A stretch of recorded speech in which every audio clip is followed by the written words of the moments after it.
I'm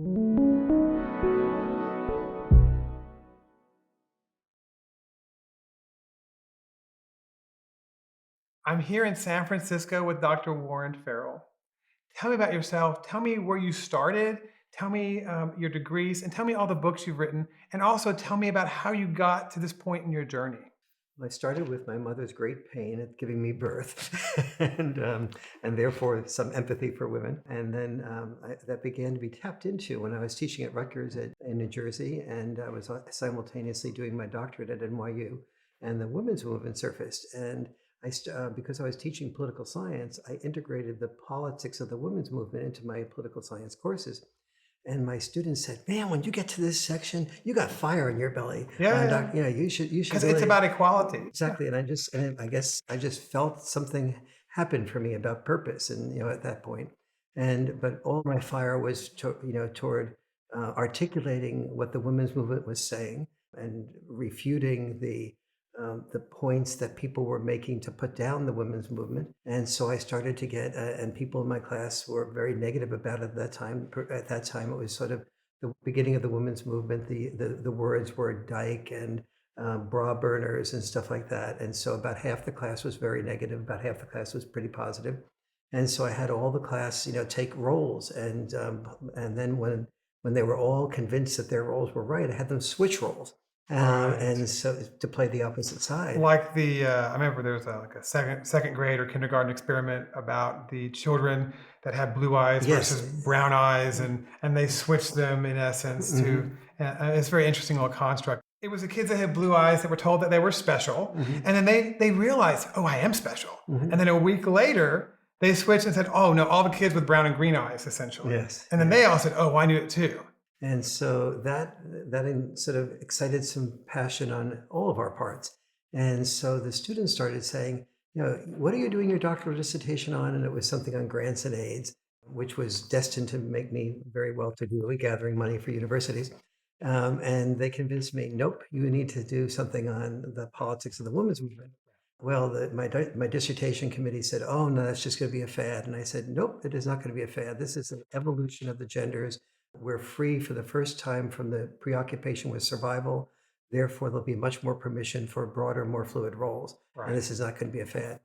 I was also assistant to the president of NYU, so they didn't argue with me too much. And so they said, "Okay, go for it." As I was doing my dissertation on that issue, I joined now to sort of research the National Organization for Women in New York City. They eventually asked me to form some men's groups, Mhm. one of which was joined by John Lennon. So I did that, and the men's groups worked out really well. And so I started speaking all around the world on women's issues. But I realized that as I was speaking on these issues, I really wasn't getting people to understand each other. So I started to, instead of just representing women's perspectives only, I had all the men in the audience come forth in a role reversal date. I said every woman is in a beauty contest every day of her life. So if you really want to walk a mile in women's moccasins, come up here, walk a mile in women's moccasins. Women, get into the audience. You're the judges now. You just look over the boys and men just from the bodies. And from that moment on, I called them just boys. And the women then chose their top 6 candidates, and we asked moral virtue questions to the top 6 candidates. And the guys went through the process and they said, whoa, I've never felt so devalued, just focused on from my body. And I'm really glad I won or as a finalist in the beauty contest, but I'm also feeling like what many women must feel like, just having their bodies be important to the other Yeah. sex. And so the guys got it. And then I'd ask the women to take some of the risks of sexual rejection that men often take. And so I've already segregated the women into the women who were projecting that in college they would, 5 years after college, earn the most money, and the women that would earn the least money. Some of the most attractive women were in the back rows, projected to earn the least money. And so I had to work on the guys to let themselves only be attracted or only be interested in the women who were in the front rows, who would projected to earn the most money, who could take the best care of their children, move into the best neighborhoods with the best schools and so on. Right. It And becomes a that snowball. became a snowball. And that was a job, getting the guys to focus on the women in the front rows, especially the ones that were the less attractive of those women. And so, but I did. And then those women in the back rows began to feel like losers, like guys who earn very minimal or no money are losers. Most guys know that they could be reading the boy crisis and the unemployment line and nobody would care. Then the women came up and asked the men out, and I persuaded them to go to the men that they were most attracted to, no matter what, which were usually the guys that were finalists and the winners of the beauty contest. And so those guys got, many women coming to them, and they started to just feel very like, pretty proud. And the women started to compete to say that, I have a Porsche, or I'll take you out to the best restaurant, or, I'll do this and that, lying to the left and right just to be not rejected. And so the Yes. women came back afterwards and said, man, up until this moment in my life, every time I've used the word jerk, it's meant guys. But I clearly, in trying to compete to get a guy to go out with me, I clearly behaved like a jerk. Yeah. I lied, I exaggerated, I physically pulled the guy to come with me to separate him out from the other guys. I'm so glad I'm not a guy. Would be the most frequent comment I'd get from the Yeah. women. Yeah. And so what I left at the end of the time with was just this enormous appreciation on the part of both sexes for the burdens that the other sex carried and how little they understood about that. And that's sort of if one were to summarize me and my style in a sentence or in a concept, it would be, walking a mile in each other's moccasins. And now, as you probably know, I do couples communication work around the country and trying to get both sexes to be able to overcome the Achilles heel of all human beings. And the Achilles heel of all human beings, I feel, is our inability to handle personal criticism from a loved one without becoming defensive, especially when it's given badly. And almost all of us feel that any criticism given from a loved one is given badly. It can be. It can be. It can be hard. Yes, It can be really hard. But the issue is that being in a coupling or being married or being in a union, Mhm. part of being married is learning to grow, learning to be better in the end of it. Mhm. Not when it comes to an end, but 10 years later, I have grown because he or she has helped me grow. Yes. And that's the beauty of being in a union. It is. And all that beauty is understood by almost all of us who have been through a long term relationship, and is understood by none of us the moment we're being criticized. And so, what I understood from my writings is that my writings can help people feel a deeper compassion toward the other sex, which I feel right now men have, the women's movement did a wonderful thing, and it expanded the options for women, and it gave women multiple opportunities that my daughters would never have had a chance to have 50 years ago. Right. And at the same time, it had two huge shadow sides to it. One was the demonization of men, and the other one was the undervaluing of the family. Because I was so deeply involved in the women's movement, when I began to do my research on families and father involvement and the importance of it, I was all in favor of the emphasis being on women's freedom to raise children by themselves if they wanted to, and women's freedom after divorce to be the person to be, I would say, they know the children probably best. They want what's best for the children. Let the women do, where they want, what they want, when they want. And that freedom was wonderful, but I found it just didn't work. Having the father out of the picture was a disaster for the children, but it was even more of a disaster for the boy children, that boys have fewer emotional, social skills. They don't express their feelings and what's going on immediately when it's going on with them. And as a result, they develop a lot of defenses that make the challenges of divorce much harder for boys. And also, it makes it much harder for boys because when they're left without their fathers, the girls have a role model at least, and the boys do not have They a do role not. model. It's really about life outcomes. What I find really fascinating about all your writing is that you talk about why men make more, you talk about the myth of male power, and you've written The Boy Crisis. And originally, when I thought The Boy Crisis was coming out, I was like, oh, it's going to be okay. No, it is a tour de force. It is epic. It's epic because a third of it is endnotes of research data pouring over 10 years or 20 years of data to say, this is why the life outcomes for boys are bad. This is why the life outcomes of running 0-100 or 80-20 parenting Our problem in the US is very interesting. It seems to be that in 45 states, if you're a heterosexual woman, you're going to get 27 days a month with your kids in a divorce, or Mhm. if you split. If you're a heterosexual man, you're going to get 4 days. And if you're an LGBT, you're going to get 15. So what that means is that the heterosexual mom is a better mom than the lesbian mom. Yes. And the homosexual dad is a better dad than the heterosexual dad. This does not work. This does not work. Yes. It's crazy. Yes. It's broken. It's really a broken system. And I think one of the best ways of understanding that is to see what's happened to boys and girls over the last number of years. I talk in the Boy Crisis book about all of the evidence, what's happening in boys educationally, what's happening to boys in terms of mental health and physical health, what's happening to boys in terms of setting themselves up for a better future.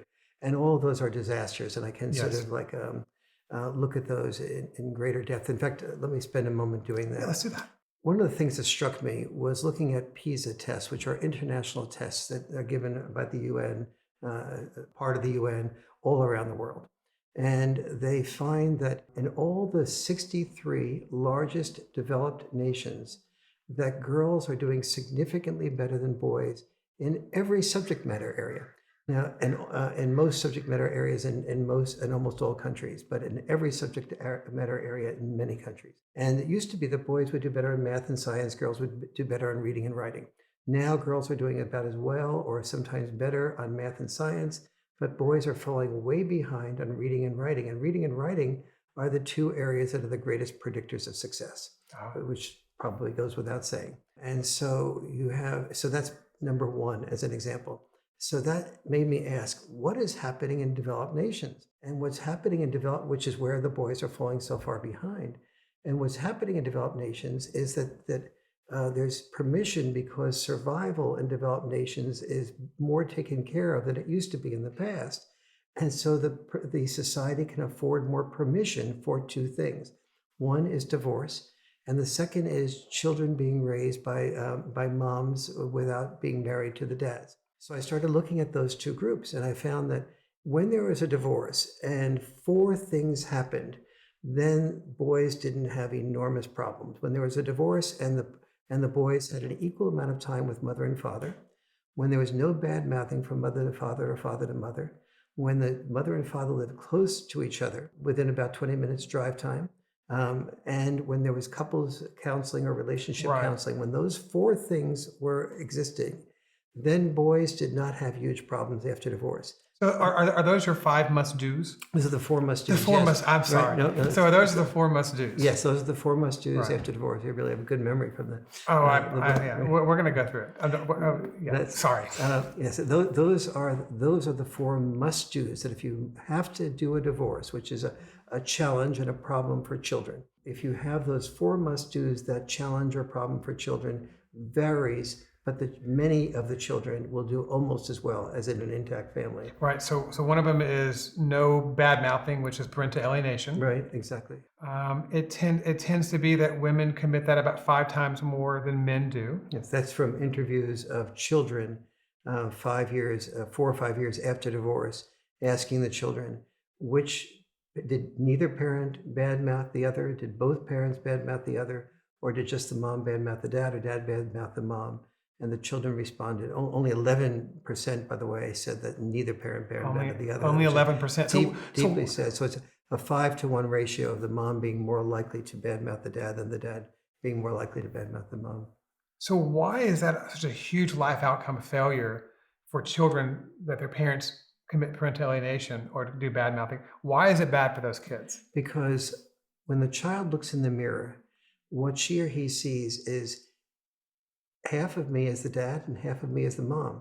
So if the mom or dad are being bad-mouthed, the child fears that that half of him or herself is something inherently bad. If the mom says, dad is always a liar, dad is a narcissist, dad is irresponsible. The child looks in the mirror and says, well, maybe, let's see, I'm looking in the mirror, maybe I'm a narcissist. Maybe there's something, I did lie the other day, maybe I'm just an inherent liar. I wasn't as responsible getting my homework in on time as maybe I'm inherently irresponsible like my dad. And so that sinks in. Right. Now with a girl, at least the girl who's living with the mom is more likely to see the tapestry of her mom in very nuanced ways.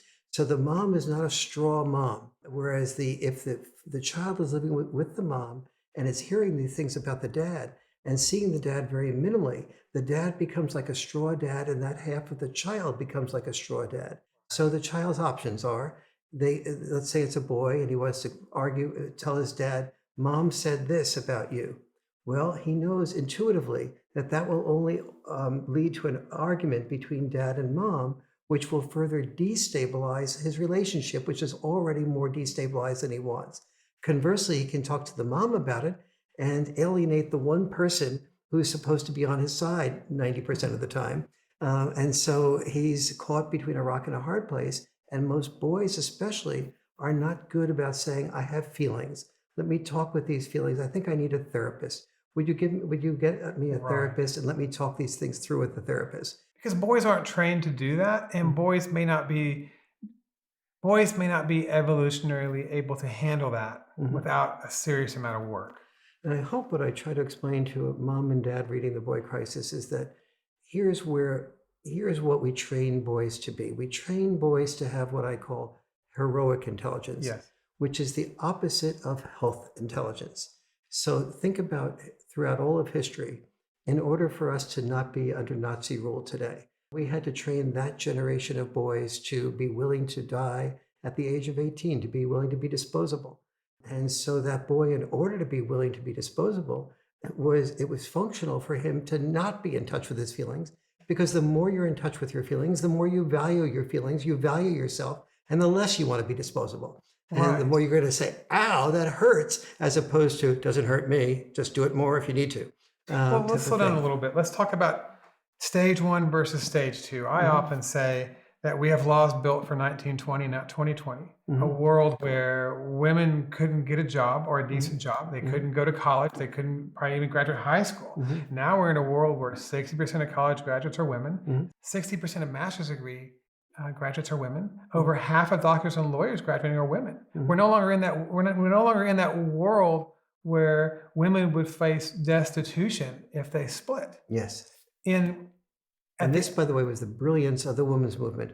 They prepared women effectively for the next stage of life, the post-survival stage, post-survival in stage. which they intuitively sensed there would be permission for divorce. Right. And therefore, our daughters needed to be prepared for a world where they weren't just completely dependent upon male income. And it would be bad for them to always be dependent. Yes, yes, exactly. So for stage one, as I understand it, stage one is, he would do the hunting or the fishing or the plowing of the fields, and she would take care of the children and take care of making all the food from scratch, cleaning the house, and there was no more time. Yes. Everything was dire. If there was no food, you would die. Right. There's no government to come give you money to save you. Mhm. And now we're in a world where we have all these appliances and machines, and everybody has a lot of education, and we're free to go out and make money. Mhm. The thing I find fascinating about your writing is male disposability. I have been dwelling on this for about 2 or 3 years, pondering over it, really digging through it. And for men, we have to lose our life to get a life. Yes, yes. For men, in order to find a woman, we have to work extra hard. And once we do find them, in order to keep her, we have to work even more hard. And depending on who you read, 8 out of 10 women initiate divorce if you're not college graduated. Mhm. If there's children involved. If there are children involved, 9 out of 10 if she is college graduated. Mhm.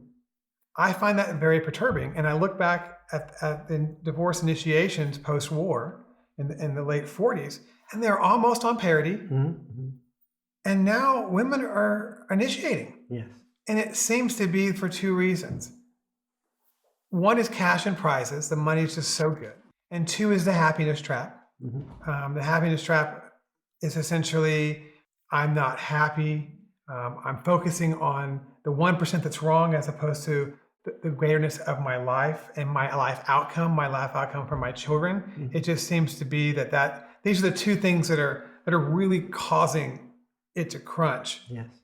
And then we have a system that is based entirely on male disposability, where we get a divorce and men are destroyed. They're destroyed. 70% of our net take-home pay is destroyed. Either it's the child support hustle or what have you.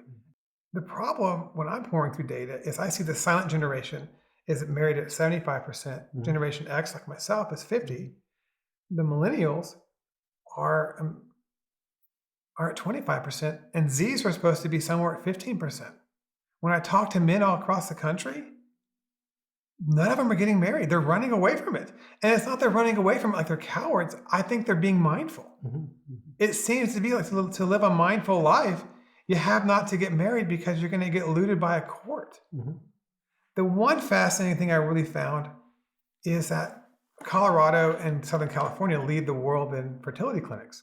40% of people running at a fertility clinic are heterosexual couples. The other 40% are LGBT for obvious reasons. And what struck me was the other 20% were single men looking to avoid the family court. If you're a poor man, you're going to end up paying $150,000 to $200,000 in child support. If you're a middle class man, it's $500,000, let alone all the legal entanglements. And when I talk to men in their 20s, they're like, no, I'm never going to get married. And I talk to people in their 40s and 50s about this construct of cash and prices, and they're like, oh, this is ridiculous. I'm going, when I talk to them in their 20s and early 30s, they say, oh, my dad went through it, my uncle went through it, my brother went through it. I'm not doing this. It's a nightmare. And then when you look at the birth rates, the falling birth rates, in 1970, we used to have about 3.5 children per couple. Now we have 1.8. We're heading to 1.5 very quickly. It seems to me that we are running towards the end of marriage altogether. It's interesting. I've talked to some women that say, well, men just use their money to lord over them. And in response, I'm like, I don't see any garbage collectors or taxi cab drivers or any of that where they do that. They do that in order to have or to keep their marriages or to get a girlfriend. That's why they do it. It's not to lord money over you. And as a man, I hear that and I'm affronted with this construct of that. I have to work super hard to get one and to keep one. I mean, that's my own inner disposability. And so, yes, what happens with when you look at the fact that men who aren't married and don't plan to be married, that they earn less than women do. Women who have never been married and never have children earn 117% of what men who have never been married and never have children earn. Then you start asking the question, well, why is that? So men are not just inherently oriented toward wanting to earn more money. There must be, because when they don't plan to be married, they actually earn less. So what is the process that leads to men earning more? And I think maybe a good example of that, that my first insight into that came when Gloria Steinem and I were about ready to do AM New York. And so we get into a cab and we're talking about this issue, and the cab driver overhears us and hears that we're going to a TV station. And he says, are you guys talking about this issue on TV? And the issue was that men have the power and women don't. Men had privilege and women don't. And this is the years that I was just beginning to question this, but I was not articulating it. And the cab driver sort of did a long pause, and he goes, well, would you want to guess how many hours per week I drive a cab? And we go, maybe 40-ish or so. And he laughs at us and he goes, like, try 60 to 70. And I'm just the average cab driver driving 60 to 70 hours a week. Do you think I do this to have power? Or did you call it privilege? I do this. So why do you think I do this? And we go, I guess to maybe provide for your family. And he goes, I do this so my kids will not have to do this. I do this so my wife has a good home. Yes. But I do the good home thing because I want us to live in a decent school district so my kids have good schools to go to so they don't have to drive cabs when they get older. Because at the heart of male disposability is we love others way more than we love ourselves as men. So the thing about male disposability is that, like the cab driver, men are not patriarchal to lord over. It's male disposability. It's we love others, we love our families and our wives, our children, more than ourselves, way more. And we face a world where We're told that we're patriarchal, we're evil, and we do this to lord over people. Yeah, so let's take let's take apart this whole concept of patriarchy. One of the shadow side of the women's movement was saying that we live in a patriarchal world in which men made the rules to benefit men at the expense of women. Now, this is feminism 101 in every gender studies course in the world that in which is mostly in developed nations. And so we have to take that apart. And we don't live in a world dominated by patriarchy. We lived in a world dominated by the need to survive. And to survive, our mothers are expected and pressured to risk their lives in childbirth, and spend their lives devoted to raising those children, often at the risk of their own lives. And so that the feminist movement got, but it framed that portion of women's role as discrimination against women. What the feminist movement missed was the other half of that. And the other half of that was dads were expected to be willing to be disposable in war to protect the children that women bore, so that we wouldn't have to be under Nazi rule. But we gave men social bribes to say, you'll be a hero if you die in war, and if you dress as a Marine and you go off like Dad did, and you fight in the infantry, and if you die, we will say you served your country well. And so the little boy grew up saying, I can be a hero, I can stand out, I can be worthwhile, I can be worth something. And oftentimes before he went off to war, he got married so that if he was killed, the wife would have the benefits of the benefits from his pension and so on. So nobody said to their sons, son, you're a male, your job is to be disposable. That concept of disposability completely missed all of us. What we learned was we're going to be a hero by being willing to die in war. And then when we came home from war, we would do whatever we needed to do to earn money that often somebody else would spend, while we again died sooner in the coal mine or in the oil rig or so on. And that was another part of our disposability. So we learned that we would be disposable in war or disposable in work without the word disposable ever being used.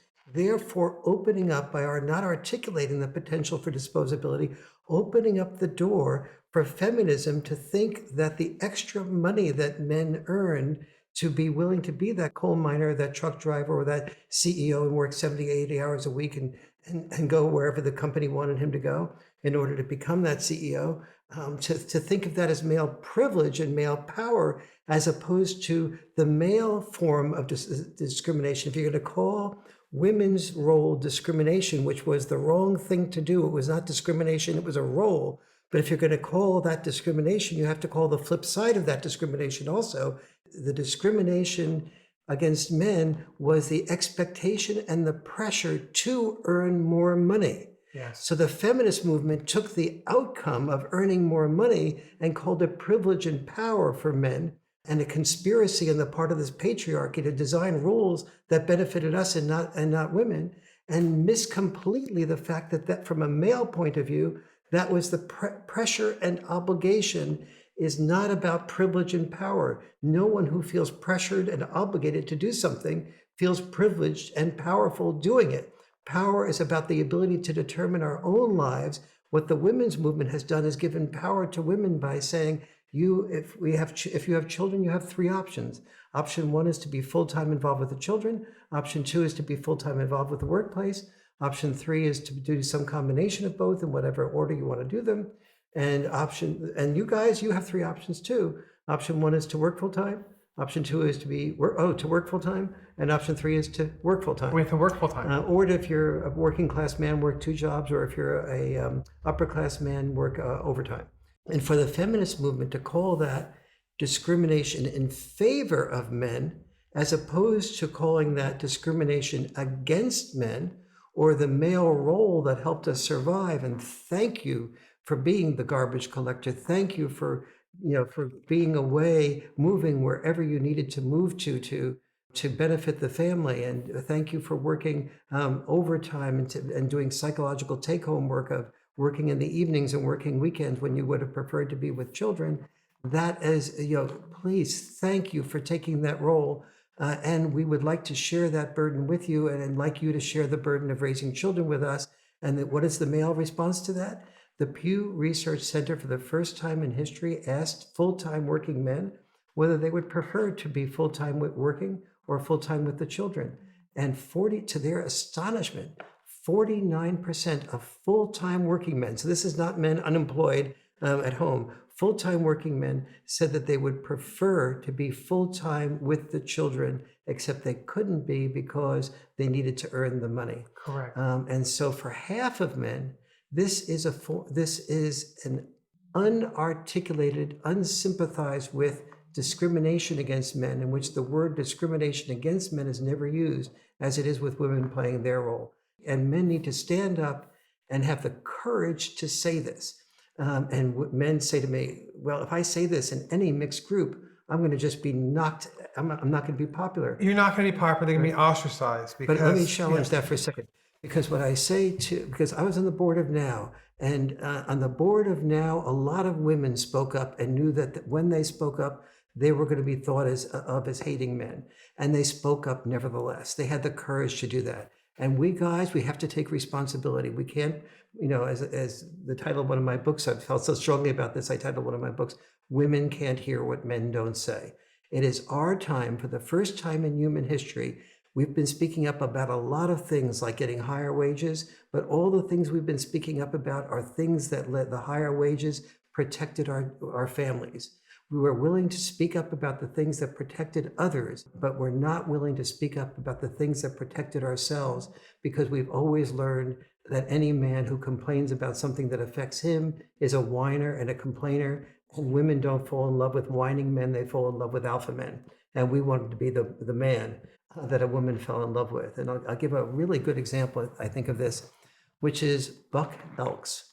First of all, understand that in almost all species, about 85% of reproduction occurs from a woman with the alpha male in that species. Buck elks are one of those species that does that.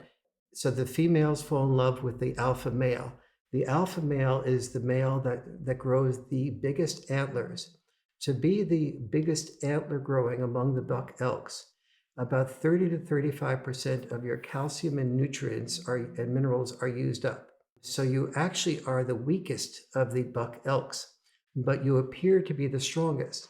If the buck elk does not get rid of its antlers immediately after mating period, it risks dying if the winter comes before it replenishes all those nutrients. So this is a really good example, I believe, of men's weakness being our facade of strength. And it's the facade from everybody. The male himself thinks he's the strongest, when in fact he's the weakest. And the male who dies at war he becomes a general. Every time he risks his life at war, he gets promoted. He gets social bribes and promoted to be disposable. Yeah. And he thinks of me, I am the head of my pack. And what are you? You are the person who's been most vulnerable to the social bribes for male disposability. When we talk about male disposability, it's such a hard construct. Mm-hmm. It is really hard to deal with it, but I know it's real. I feel it every day. Mm-hmm. And for me, I am that Pew charitable person, mm-hmm. meaning I stopped working. I started working part-time because mm-hmm. my son had issues. Mm-hmm. Mm-hmm. I had to do that. Mm-hmm. Because I love my children more than I love myself. It's the Golden My Ear quote. Yes. That's the reality of that.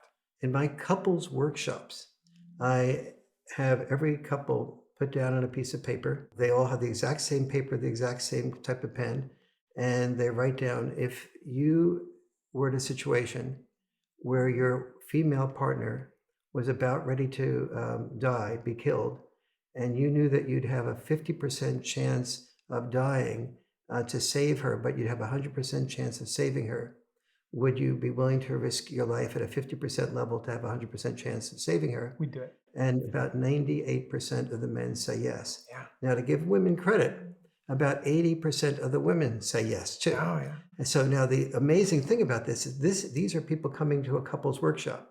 In a couples workshop, about a third of those people are saying, if this workshop doesn't work, I'm out of here. So even among, and many of the people coming to the workshop have gone to, 4 or 5 therapists or other couples workshops before. I'm happy to say that almost all the couples coming out of there, do feel much more in love at the end of that weekend. But the important point here is that the males in particular are willing to die. So even the woman that they feel in great conflict with is ready, it will be able to live. And it really helps the women to just sit back and say, my God, I am sitting next to a man who'd be willing to die for me. And I'm criticizing him because he brought home a quart of milk instead of a half gallon of milk. Maybe I should sort of reassess What's going on. what's really going on here.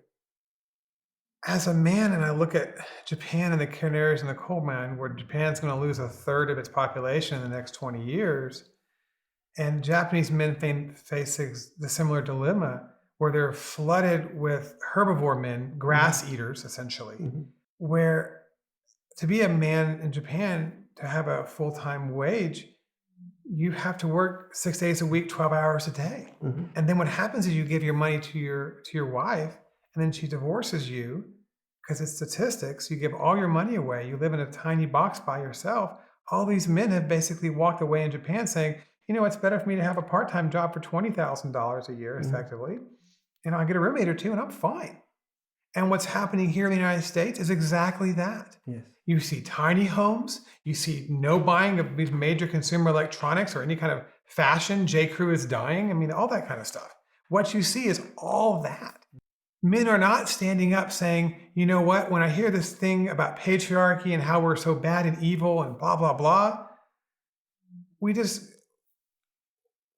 turn and walk and say, fine, we're done. Yes. We're done because you're setting me up for any kind of Title IX. You're setting me up for any kind of false rape allegation, or you're going to push me into a common law marriage, or you're going to put me in a marriage fictitious relationship and take all my money and make me homeless. No. So let's deconstruct that and take a look at that.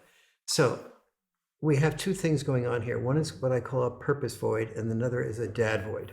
And we have both of them working together. And so let's just use US and Japan since you use those 2 countries. Historically speaking, in the US and in Japan, boys grew up with a sense of purpose. Their purpose was to be disposable in war or disposable in work. And so the good news is boys today have less need to be disposable in war and disposable in work. Now, in Japan, this is even more so. It used to be during World War II, and when Japan was part of the Axis powers, that every boy was trained to be disposable in war. But when Japan lost in World War II, we took over the protection of Japan. So Japanese boys no longer had to prepare for disposability in war. The good news and the bad news was that they had a purpose void. The good news about a purpose void is you didn't have to prepare to be disposable in order to be a male. The bad news about a purpose void is that you had a purpose void. And the other half of that was what they call the salary man in Japan, and that women didn't want to marry a man who wasn't a salary man unless he had a super amount of property. So let's deconstruct that one. Look what's happened in Japan there. The boys, the newer generation of boys that a high percentage are herbivores, they have a game called karoshi. Karoshi comes from their parents' propensity to work so hard, the father's propensity to work so hard that they died at the desk or died from overwork. Karoshi means in Japanese, die at the desk or die from overwork, depending on how you define it. And so these boys have what I call boys' uncommon wisdom in the millennial generation of, do I really want to spend my life climbing up a ladder of overworking and dying at overwork? So they've developed a game called karoshi. And in this game called karoshi, everybody just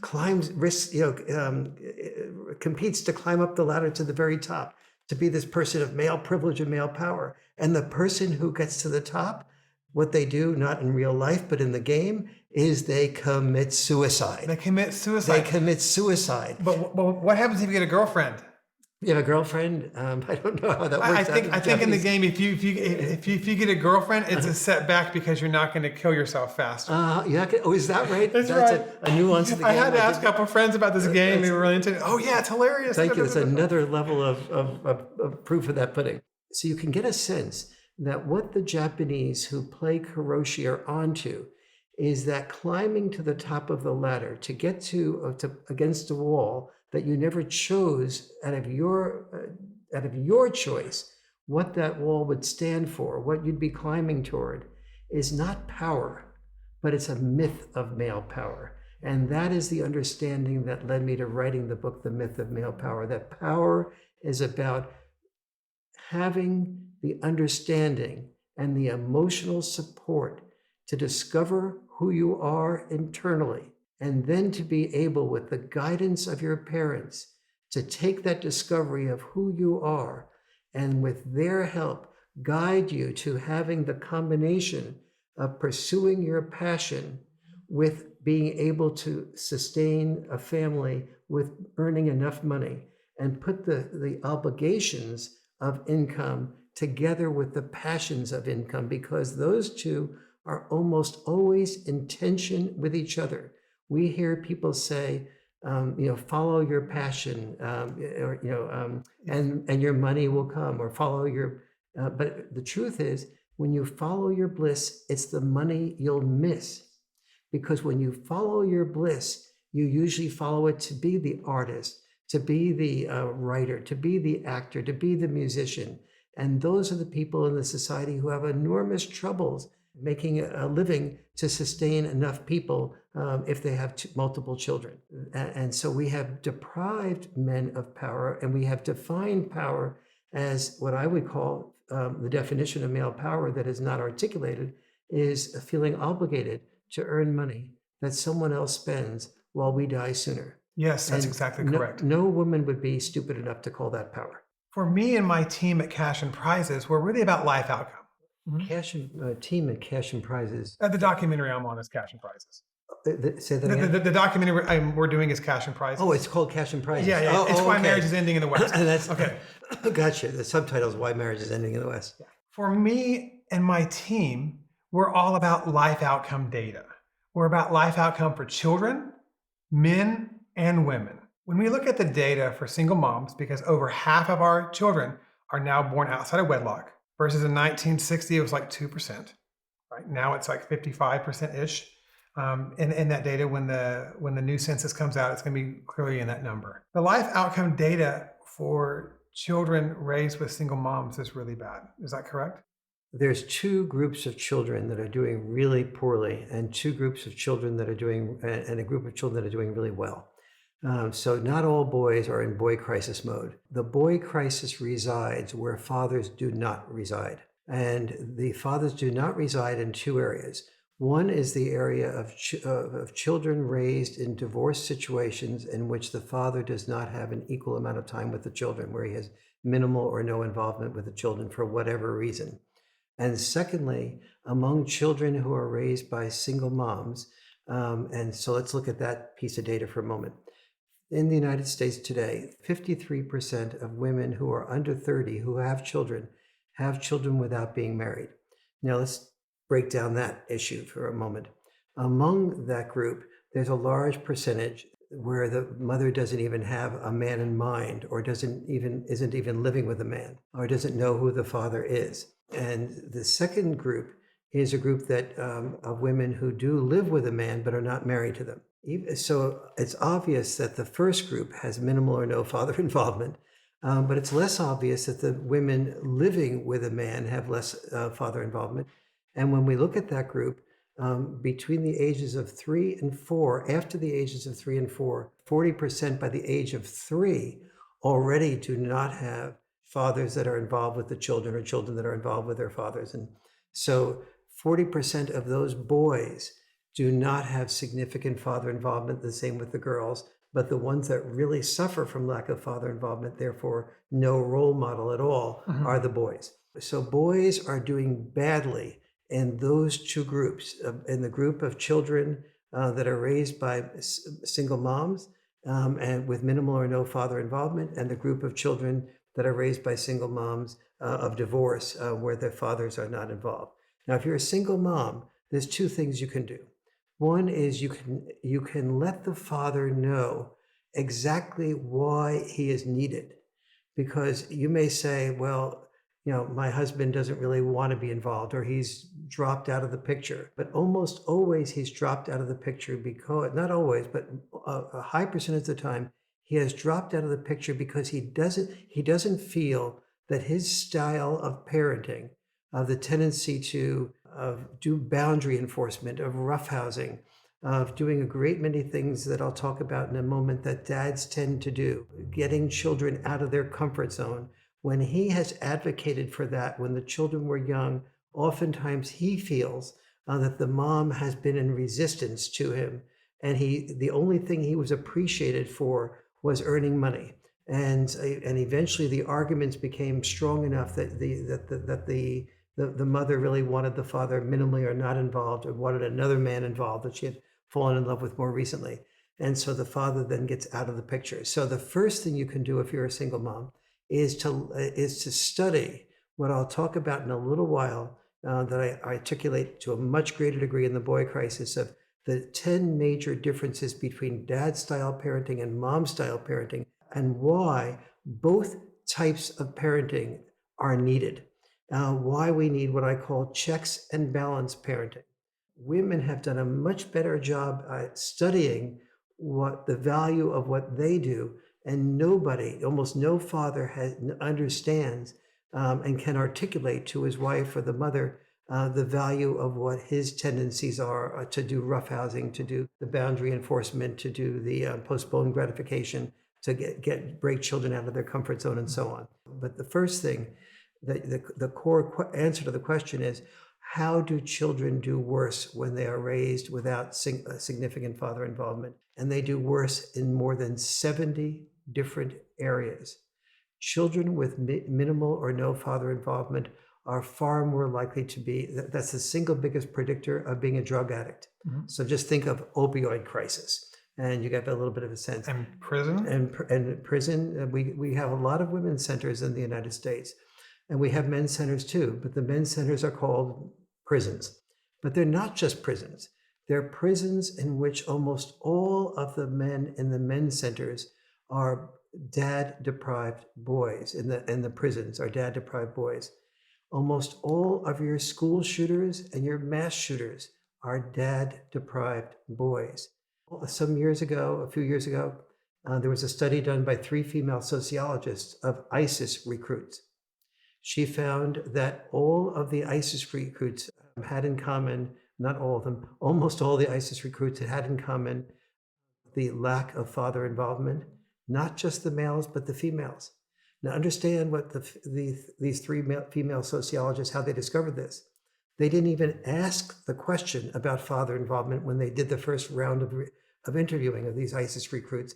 It came up voluntarily so frequently by the ISIS recruits that had been captured at a Lebanese prison where they did these interviews, that they realized that this was a significant factor. That is, they didn't even take it in there as a possible significant factor. Because they couldn't see it, because they didn't want to see it. Well, I wouldn't. Or no, that's wrong. Want to see it. We haven't educated anybody to see that. Correct. And, so as a populace, we don't see this as being a problem. Right. We don't see it as a significant problem. I mean, let's be fair about this. If I approach a judge and say, Judge, in divorce court, do you feel that children will do best with both parents after divorce?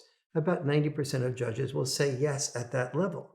But if a particular mother says, I fear my husband, or my husband allowed the children to go to the schoolyard and they got beaten up at the schoolyard, and he went back and watched an NFL game, he's filled with just neglect of the children. He doesn't care about the children. He just cares about himself. And so if the woman expresses fear for herself, then the judge will take his or her propensity to feel that the children will do best with both parents and rule in favor of the mother. Now, when a mother goes to divorce court and she wishes to be free from the man and maybe get involved with a new man and move out of state, and she then goes to a lawyer and say, this is my desire, almost every lawyer will instruct her to say, I'm afraid of my husband. And the lawyer will ask, have you ever been hit by your husband? And if she says no, she said, well, has he ever raised his voice at you? Of course. And so all right, so would you be able to say that when he raises his voice at you, you're afraid of him? Yes. Okay, so use the fear word in court. And then that leads the judge to go away from his or her natural instinct to give the children to both parents and to err on the side of giving the children to women predominantly, unless it's overwhelming evidence to the contrary. And so I don't want to ascribe worst intent to anybody. But this is sort of the way it evolves in court, and the way it evolved in the lack of consciousness on the part of these three female interviewers to discover the lack of father involvement in among ISIS recruits. So if you look at what, so this is ISIS recruits, this is school shootings, this is mass shootings. It's gangs. And this is gangs. It is also, we care a great deal about our children not becoming alcoholics. The alcoholism is far more likely to occur. We have alcoholism.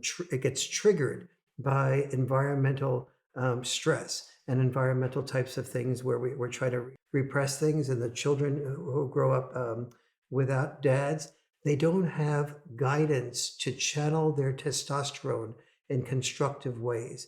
When boys don't, in adolescent years, have this enormous surge of testosterone, and we don't have dads to help us know how to respect and treat women, to know how to take risks with women, but not so many risks that the woman feels overwhelmed, then the boy becomes fearful without that father guidance of how does he take risks without being rejected, and he tends to withdraw. Boys without fathers are far more likely to be depressed.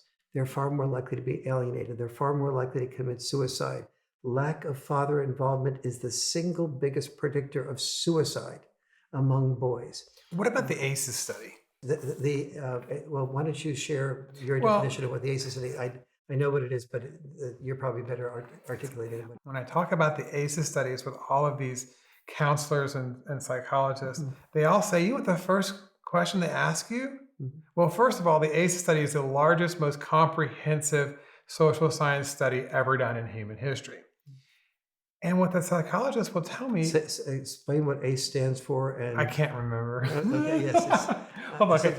Yeah, I forget myself. Yeah, but the ACE study, you can Google the ACE study. It's basically a life outcome study of predictors of success or failure in society, in American society. And the first question they ask you is, are you a child of divorce? Yeah. That should be telling. Yes. I'm sorry to interrupt you, but we are talking about suicide.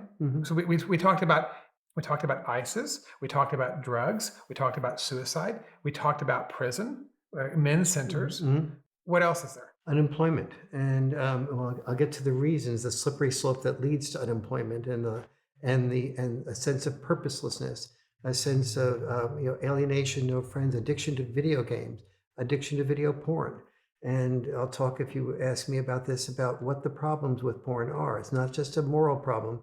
It is a brain problem. It's a dopamine problem. What are the problems with addiction to video games? A certain amount of video game playing is actually healthy for you. Addiction to video games is extremely unhealthy for you. On almost every outcome measure, you could imagine going through 70 different outcomes that are worse when you have dad deprivation and are better when you have dad involvement. Let's look at academics for a moment. In every single academic area, boys do worse when they don't have father involvement.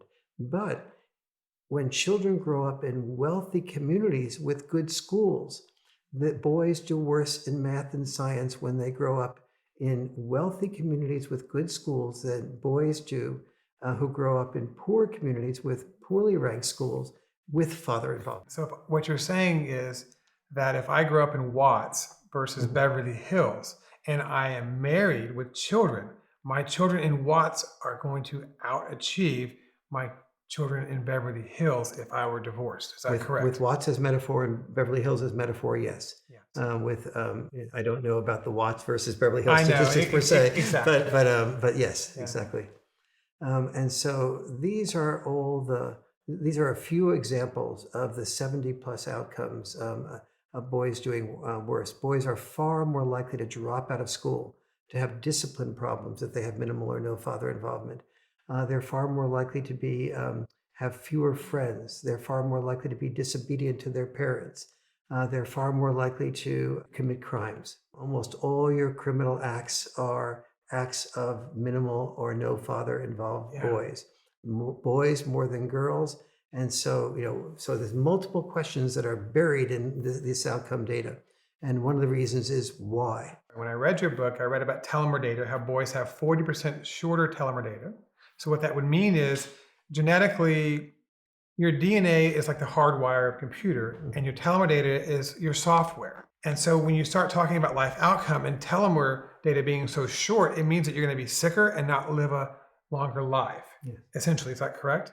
Yes, here's the exact data. When, first of all, telomeres are a part of your cell that contains all your genes, and your cells are constantly reproducing. And as your cells reproduce, they either reproduce shorter telomeres, which have fewer of your genes that protect you from cancer or heart disease or other problems that may be inherited in your family. The longer your telomeres are, the more they contain those genes. The National Association of Science predicts that if you have the longer your telomeres are, especially when you're at about age 9, the longer your telomeres are, the longer you're likely to live. So if you have 14% longer telomeres, you're likely to live approximately a 14% longer life. If your telomeres are shorter, the reverse. So measuring children who at the age of 9 have had minimal or no father involvement, among those children, on average, boys and girls combined, on average, their telomeres are 14% shorter when they've had minimal or no father involvement. However, breaking boys down versus girls, the boys' telomeres are yet again 40% shorter than the girls. And this is a metaphor, I mean, aside from being literally scientifically true, and this is printed in peer-reviewed journal Pediatrics in 2017. So this is recent data, it's peer-reviewed data, and it's as solid as we don't even know all the reasons why father involvement is so important that it would lead to something as powerful as having shorter telomeres when there is no father or minimal father involvement and longer telomeres when there are. We just know that that is the outcome. So when we choose to go it alone as a parent and we choose to not have both our parents, it means you're literally shaving decades off the life of your children. Yes, that is, you are shaving decades off the life. You're shaving, and they're going to be sicker too, right? Precisely. All along, you're making them more vulnerable to sickness. So, for example, boys and girls who don't have father involvement are far more likely to be absent from school. They're far more likely to go to the hospital. They're far more likely to spend more days in the hospital. They're far more likely to go to emergency rooms more frequently, and so on. They're far more likely, by the way, to have later times going to bed, even though mothers set earlier bedtimes.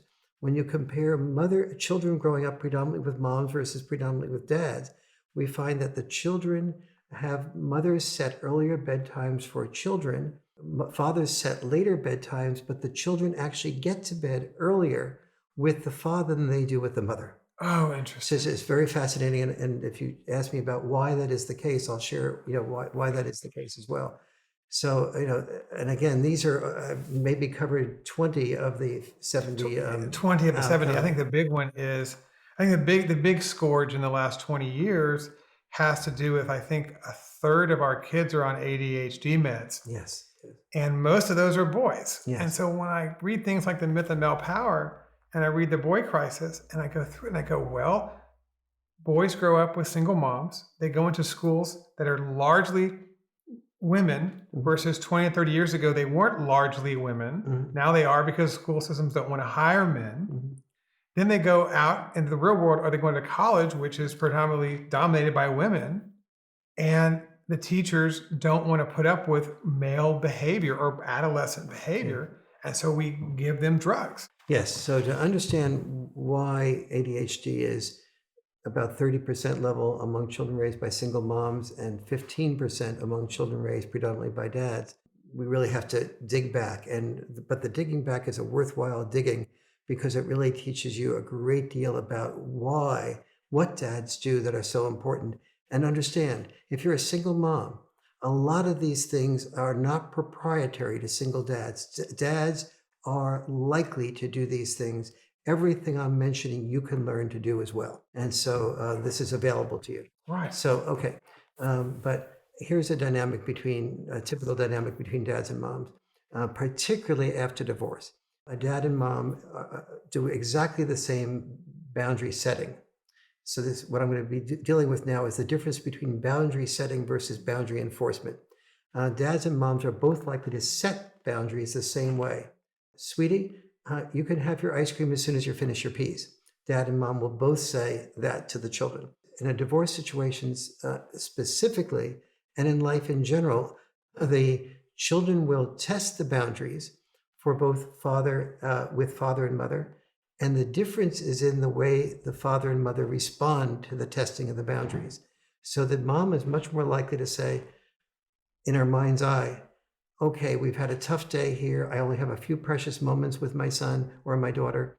My son is saying she or he would like to have ice cream without finishing the peas. So I'll tell you what, I'll work as hard as I can on this now. And I will say, sweetie, you have to have a couple more peas before you finish your ice cream. The child has a few more peas and then gets the ice cream.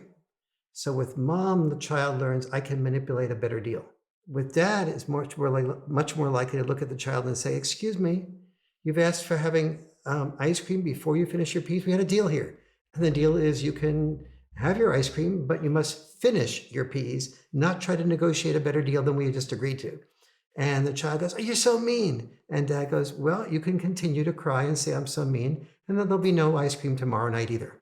Right. And the child eventually learns like, shoot, with my dad, I've got to learn to finish my task, finish doing what I need to do. Metaphor for finishing peas is being what I need to do in order to get what I want to get, had the ice cream. So the child learns to focus on the task of finishing the peas. That is, its attention is focused.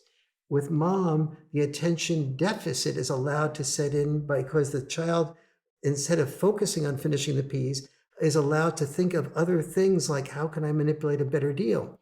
And if mom is, if in a divorce situation, let's say, and feeling guilty about the divorce, the mom is saying in her mind's eye, I don't want to get into a fight about a few peas when Billy or Jane has just been bullied at school, or they feel depressed about not doing well in the math test, or they know that I'm feeling a little bit down. I want to take these precious moments and I want to work out a compromise with my kids. But the kids learn to say, aha, where is the vulnerable area that I can present about myself? How can I present myself as enough of a victim to get mom's sympathy to be able to have to eat fewer peas to get the ice cream?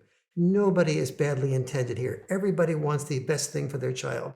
But the child with the mother learns to manipulate that better deal. The child with the father learns that manipulating that better deal is fruitless, and it's only going to get me less of what I want. Therefore, I better pay attention focus rather than attention deficit. Now is the big stuff, which is the slippery slope that leads to.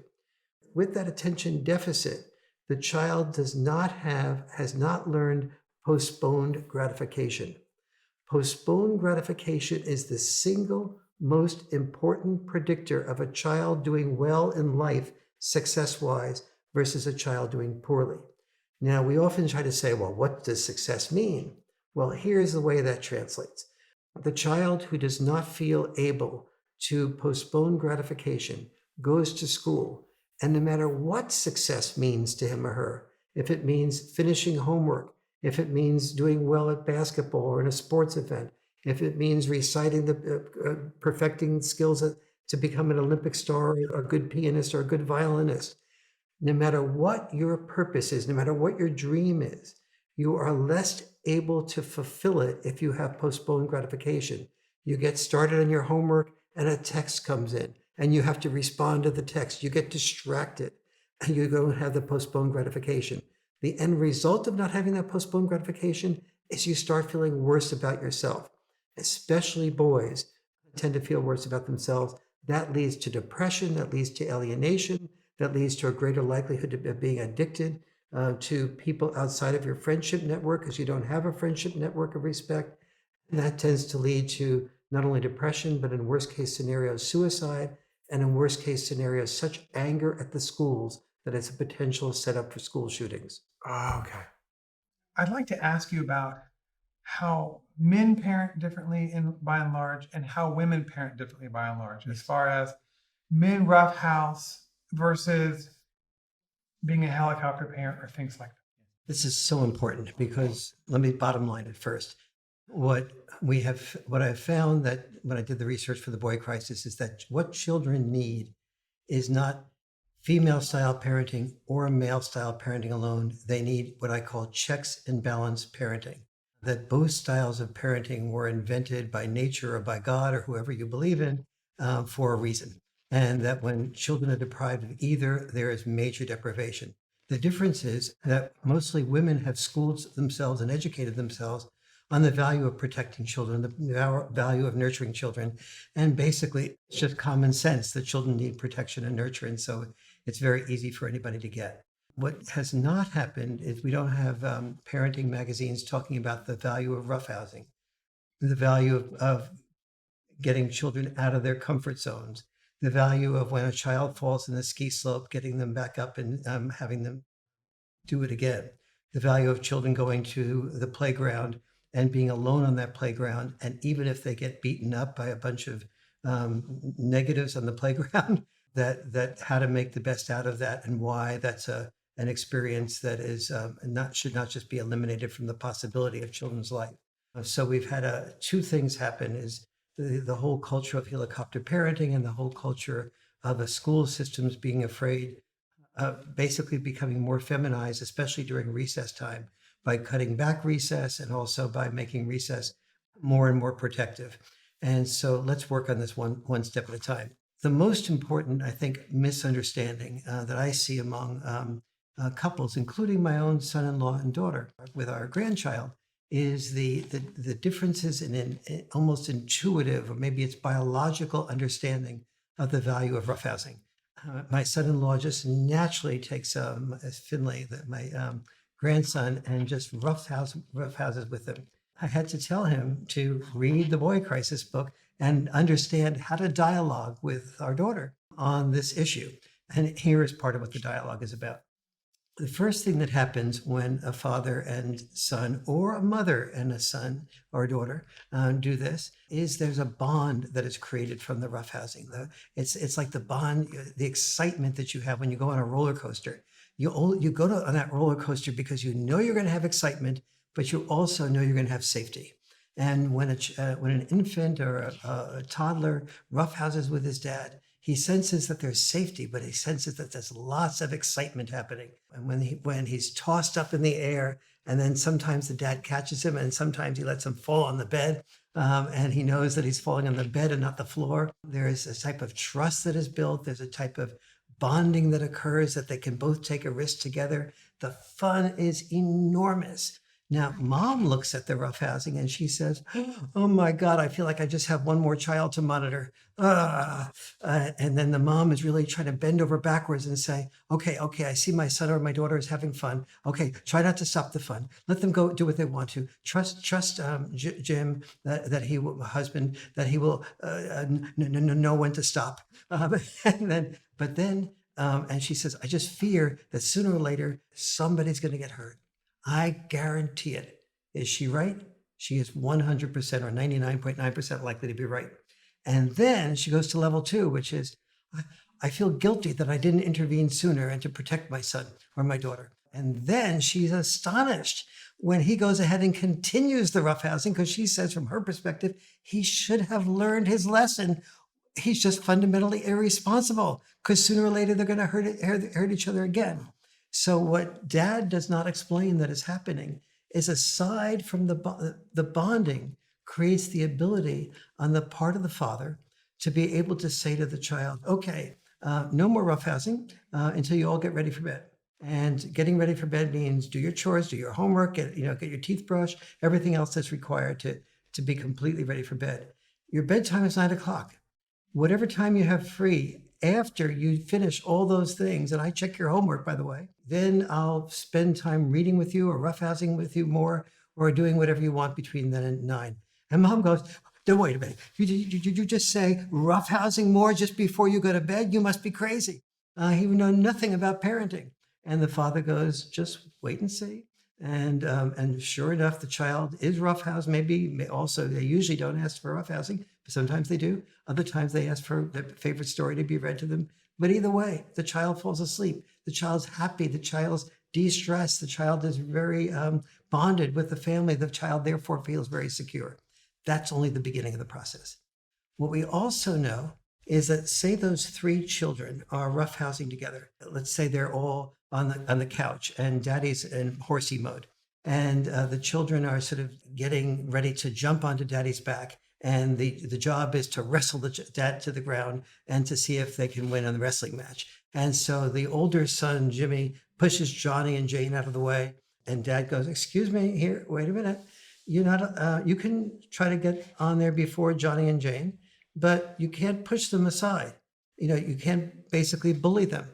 So you got to give them a fair chance. Well, what's a fair chance? And then daddy begins to sort of work with them as to, you can't do this and you can't do that. Now, the alternative is a lecture about being sensitive and empathetic to other people's perspectives. But instead of a lecture, dad is giving them the experience of when is too much, when is being assertive becoming aggressive? When is winning at the wrestling match being done without the consideration of the needs of your sister and the needs of your brother? And when is using your strength good, but when is using your strength bullying somebody else so that they don't have an equal chance? And all of these lessons are being learned. Why are they being learned? When they are not being done, dad is perfectly fine about saying, warning the child and then continuing the roughhousing. But then after the roughhousing continues, if that is violated again, dad's propensity is to say, end of roughhousing. We'll pick it up tomorrow night. Now, that last step is very pivotal because mom will be extremely sensitive to children's needs and children not bullying each other and pushing each other around as well. But oftentimes when the child does, mom will then repeat the statement about, I told you not to do this to your sister. I told you not to do this to your younger brother. And so then if they're in excitement mode, the children just sort of like say in the back of their mind, okay, which do I want more? More excitement and to win when I'm under emotional, sort of fun like this? Or do I want, if mom is just going to remind me to not have more excitement, I'll take that reminder that I'll ignore it and I'll continue on and have more excitement. So this is what psychologists call emotional intelligence under fire. Emotional intelligence only tests itself when it's put under fire. And roughhousing puts it under fire. And roughhousing does not make the emotional intelligence a lecture and does not make it something that gets repeated, but rather puts it on the experiential level. It's an experiential level where there is risk. The value of this is that the father, by being willing to end the roughhousing, creates a consequence. It is not a huge consequence, but it's just enough to make the children stop doing the insensitive things to their brothers and sisters.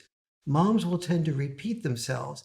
And then moms will often say to me, I really feel kind of resentful that when the children hear dad say something, they just obey it. But when I say something, I have to repeat it over and over again without recognizing that the reason they have to repeat it over and over again is because they didn't establish the consequence instead of repeating it. They didn't give affirmative discipline. They didn't give affirmative discipline. And so oftentimes the dilemma that many moms find is that they repeat, and then they repeat again, and then they repeat again. Now they're feeling badly about themselves versus their dad because dads just say it one time. But in addition to that, eventually the child learns to keep manipulating its own way and ignoring. And finally the mother goes, I told you, And don't she do flips that. out. And she Yeah. flips out. Then she feels terribly about flipping out. So she bends over backwards to give the children a special treat or to apologize or so on. And the children, without recognizing it, recognizing they got the mother under their thumb. Yeah. And so the mother loses, the children lose, and then the dad, by not being able to roughhouse without being threatened, is also loses. And so, but the solution to this is to dads to do things like read about this in The Boy Crisis or some other good parenting book, and to lovingly explain this to the mom while listening to the mom's fears of it going too far.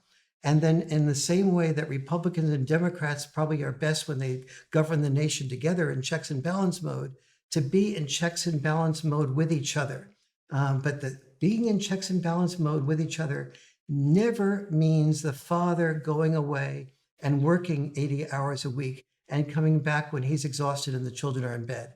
You have to have time to do this, time to be involved, not just as a Disneyland dad as a visitor, not just on the weekends, but also as a rule. And the weekend visitation that is so frequent in this United States, aside from the word visitation being like a prison word, that is an enormous insult to men. Can you imagine calling women moms the visitors? Aside from that, it undermines fathering at its best. So, for example, a father maybe on a Sunday afternoon the kids say, "Can I go to the playground to play with some of the other kids?" And the father goes, "Okay, but be careful when you're there." And maybe the kids are a little bit young, like maybe 9 or 10. And then he picks up a game of basketball. And so maybe a game is already going on. And he says, "Can I join the game?" And the game is with kids that are a little bit older. And the kids are sort of like mocking him and like, "Yeah, like, you're not old enough to really play well. And, what are you going to contribute here?" But he picks up those cues, but nevertheless, he wants to play and he does play. And so let's say worst case scenario, he gets, bullied around or pushed and stuff like that. And maybe he loses it and pushes back and maybe he gets beaten up. And then the father has to take him over an hour later back to the mom. What's the first thing the kid says to the mom? Even if if it isn't evidence that he's gotten beaten up, he cries or explains that he's gotten beaten up. So then mom inquires, and mom says, "Where was your dad?" "Oh, he was. Remember, it was the NFL game was on. He went back, dropped me off, went back to the NFL game. NFL game." Mom is now 100% convinced that the father cares more about the NFL game than about protecting the kid. But no, dad doesn't explain to mom that from dad's perspective, what would have been best was that the child went to the playground, joined the pickup game or didn't, and came back to him after he did get beaten up or hurt and talked to him about, "Sweetie, what were the red flags that you saw?" "What do you mean red flags, Dad?" "Well, when was the first time you sort of began to worry that this was not the group that you really wanted to play with?" "Well, the first time was when they sort of laughed at me. The second time was when they were drinking. The third time was when they fouled me without apologizing and then laughed at me after that. This may take 20 minutes to get out of the boy with being defensive, but the father needs the time to process the negative experiences that a child has by taking risks, so that the child knows which risks to take and which risks not to take in the future. And if the child is just visiting father and goes from father back to mother, the mother goes to the psychologist and explains this, and then convinces the child that dad doesn't care. And so the child then interprets the next time that she or he is left off at the playground as not being cared for, as opposed to being cared for in a different way. The father giving the child the risks and then trusting that if he's involved afterwards, that he'll be able to process the failure with the child, so the child will become increasingly nuanced, again, develop emotional intelligence under fire. But again, I don't blame moms on this, because moms cannot hear what dads don't say. And the next level of responsibility evolutionarily is for dads to start doing their homework about being good fathers and how to be a good father. And the culture needs to make the message very clear to men. when they're boys, that your responsibility as an adult male, if you decide to have children, is to be a father warrior, WARRIOR, to overcome all the risks that society, the hazing that people will give you when you want to devote maybe full time to being a father, and that you have as much right to be a father full time as a mother has to be a mother full time, and that we're going to start training you for the process in kindergarten, in first grade, in third grade, in different ways. I'm going to train you at home. So if you have a younger sister or younger brother, here's the way to feed them. Here's the way to change their diapers. Here, when a neighbor says, one of your daughters babysit, your response is, I have 3 children. 2 are daughters and 1 is a son. They can all babysit. In fact, Jimmy is really exceptionally good at really playing with the kids and giving them a lot of fun. I used to babysit as a kid, and I have to acknowledge I was just everybody on the block used to compete for me to babysit with them because I roughhoused with them, because I played with them. And the parents would look at me, and the father on the way out of the house, I'd already be roughhousing before they left, would be like, "Oh, this is great. The kids are having fun." The mother, I could see, would be a little bit jittery. But when they came back at the end of the evening and the next morning, they'd get these elated reports, and they'd feel like they had no option but to ask me to babysit again. And it was sort of that type of, that's what we need to help parents understand, is that the male is not the only good parent, but that the best parent is both parents. And here's the way to make that And happen. here's why.